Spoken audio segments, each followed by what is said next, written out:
Episode की शुरुआत वहीं से होती है जहां पे खत्म हो गई थी। तकाशी और यामी एक दूसरे के साथ सनराइज को देखने के लिए शहर से बाहर एक छोटे से गांव में पहुंचते हैं। बट यहाँ पे यामी सनराइज के दौरान गॉड से प्रे करती है कि वो पहले जैसी बड़ी हो जाए, लेकिन विश मांगने के बाद भी यामी बड़ी नहीं होती है। इसलिए तकाशी और यामी दोनों बहुत ज्यादा ही उदास हो जाते हैं। अब यामी को उदास देखकर तकाशी उसे समझाते हुए कहता है कि जरूर हम दोनों के पास कोई दूसरा रास्ता होगा और इसलिए तुम थोड़ी सी भी उदास ना हो। अब विश पूरा नहीं हुआ था, इसलिए तकाशी और यामी वहाँ से वापस घर की ओर चल देती है। बट यहाँ पे हम लोग एक लेडी को देखते हैं जो कि उन्हीं का पीछा कर रहा था। एंड आफ्टर दैट कि हमें पता चलता है कि यह लेडी कोई और नहीं बल्कि यामी की मॉम है। दरअसल जब रात को तकाशी और रिको एक दूसरे से बातें कर रहे थे तो यामी की मॉम ने इन सभी बातों को सुन लिया था और उन्होंने सही से पूरी बात को नहीं सुना था। इसलिए उन्हें लग रहा था कि कल तकाशी यामी से मिलने के लिए शहर से बाहर जाने वाला है और इसलिए भी अपनी बेटी से मिलना चाहते थे, इसलिए उन्होंने तकाशी का पीछा किया। अब यहाँ पे तकाशी और यामी दोनों उदास होकर घर की ओर जा रहे थे। तब यामी तकाशी से कहती है कि मुझे नहीं लगता कि अब मैं फिर से कभी बड़ी हो पाऊंगी। बट इस पर तकाशी उसे समझाता है कि चाहे कुछ भी हो जाए, मैंने तुम्हें पहले ही कहा था कि मैं तुम्हारे साथ अब भी हूँ और हमेशा ही रहूंगा। एंड आफ्टर दैट कि तकाशी यामी को अपने सामने लाता है और कहता है कि मैं तुम्हारा हमेशा ख्याल रखूंगा, बस तुम मुझ पे भरोसा रखो। लेकिन इतने में ही हम लोग देखते हैं कि उधर से एक कार काफी स्पीड में चली आती है। एंड आफ्टर दैट कि यहाँ पे ये कार तकाशी को टक्कर मार देती है, जिसके कारण तो तकाशी का बहुत बड़ा एक्सीडेंट हो जाता है। लेकिन यहाँ पे तकाशी के केयर के कारण यामी बच जाती है। जब कार के मालिक कार से बाहर निकलते हैं तो ये सभी हाई स्कूल स्टूडेंट्स थे, लेकिन वे लोग इतना डर चुके थे कि वे लोग तकाशी को वहीं पे छोड़ के चले जाते हैं। बट यहाँ पर खैर की बात है कि यामी की मॉम यहाँ पे उसका पीछा करती हुई आई थी और यहाँ पे वे इस एक्सीडेंट को देखने के बाद पूरी तरह से शॉक्ड हो जाती है। एंड आफ्टर दैट कि वे तकाशी के पास जाती है, लेकिन यहाँ पे एक्सीडेंट होने के कारण यामी तकाशी के जेब से बाहर निकलकर तकाशी को बार बार उठने के लिए कह रही थी और इतने में ही यामी की मॉम यामी को देख लेती है। अब यहाँ पे यामी की मॉम का तो दिमाग ही काम नहीं कर रहा था कि आखिर उन्हें किस बात पर बात करना चाहिए। तकाशी का यहाँ एक्सीडेंट हुआ है और यहाँ पे यामी छोटी है, लेकिन वे सब से काम लेती है और वे सबसे पहले तकाशी को हॉस्पिटल पहुँचाती है। अब हॉस्पिटल में सभी लोग चले आते हैं जो कि तकाशी का केयर कर सके। बट यहाँ पर यामी की मॉम अब यामी को अपने पर्स में रखकर उसे घर पे ले जाती है। घर पे पहुंचने के बाद यामी की मॉम यामी के डैड को बताते हैं कि यामी आ चुकी है। अब यामी के डैड कुछ नहीं समझ पाते हैं, लेकिन जब यामी बैग से बाहर निकलती है तो यामी के डैड का तो यहाँ पे पूरी तरह से होश ही खत्म हो चुका था और उन्हें समझ नहीं आ रहा था कि यामी इतने छोटी कैसे हो गई। लेकिन आफ्टर डेथ की अब यामी सभी मैटर के बारे में अपने पेरेंट्स को बता देती है, जहाँ पे तो यामी के डैड अभी भी यकीन करने की हालत में नहीं थे। बट वे खुश थे कि यामी अब वापस चली आई है।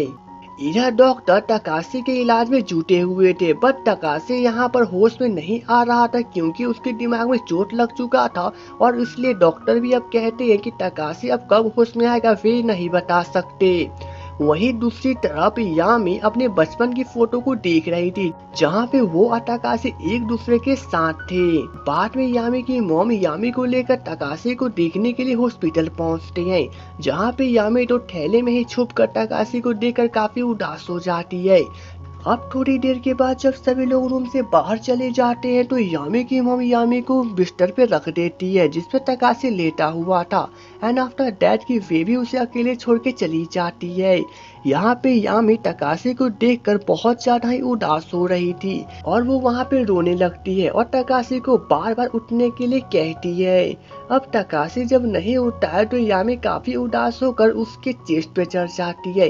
एंड आफ्टर दैट कि वो उससे अचानक से किस कर देती है।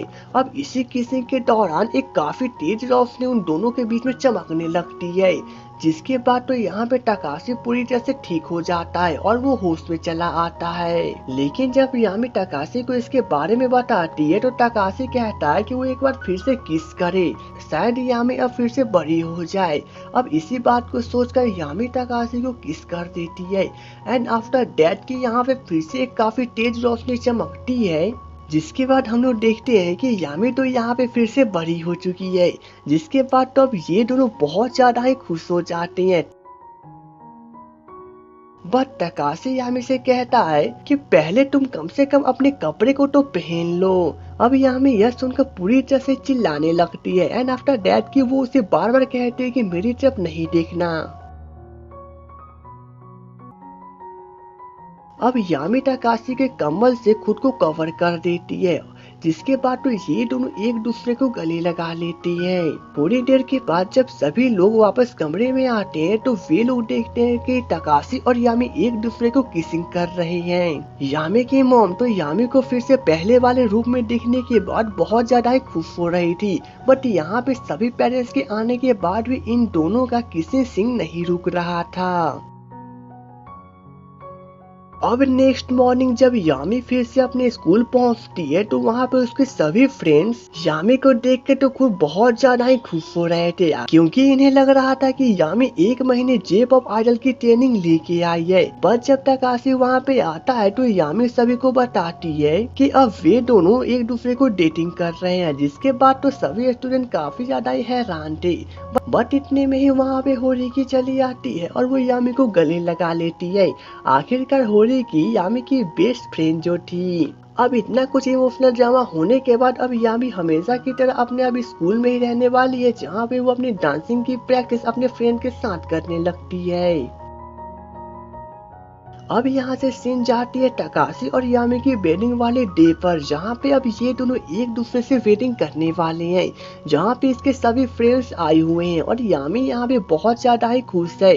खासकर यहाँ पे होरिकी उन सभी के लिए एक काफी ब्यूटीफुल सा गाना गाती है। अब काफी सारे रीति रिवाज पूरा करने के बाद तकाशी और यामी एक दूसरे को किस कर देती है। अब यहाँ पे इन दोनों की एक नॉर्मल लाइफ चालू हो जाती है, जहाँ पे यामी अपनी नॉवेल पे पूरी तरह से कंसंट्रेट करती है और वहीं पे तकाशी यामी का केयर करने में बिल्कुल भी पीछे नहीं हटता है। कुछ दिनों के बाद तकाशी यामी को लेकर उससे पहाड़ी वाली जगह पे जाता है, जहाँ पे वे दोनों एक दूसरे के साथ रहने के लिए बचपन में प्रॉमिस किए थे। एंड आफ्टर दैट की तकाशी यामी को वही बचपन वाला गिफ्ट देता है। जिसके बाद तो अब ये दोनों एक दूसरे के साथ काफी खुश नजर आते हैं। एंड आफ्टर दैट की यहाँ पे फिर से एक किसिंग सीन और इसी के साथ इस एपिसोड की एंडिंग। तो दोस्तों इस ड्रामा की all to all episode complete हो चुकी है। तो दोस्तों अगर आपको मेरा एक्सप्लेनेशन थोड़ा सा भी पसंद आए तो प्लीज वीडियो को लाइक और चैनल को सब्सक्राइब कर दें। तो चलिए दोस्तों अब मिलेंगे नेक्स्ट वीडियो में, तब तक के लिए goodbye and take care.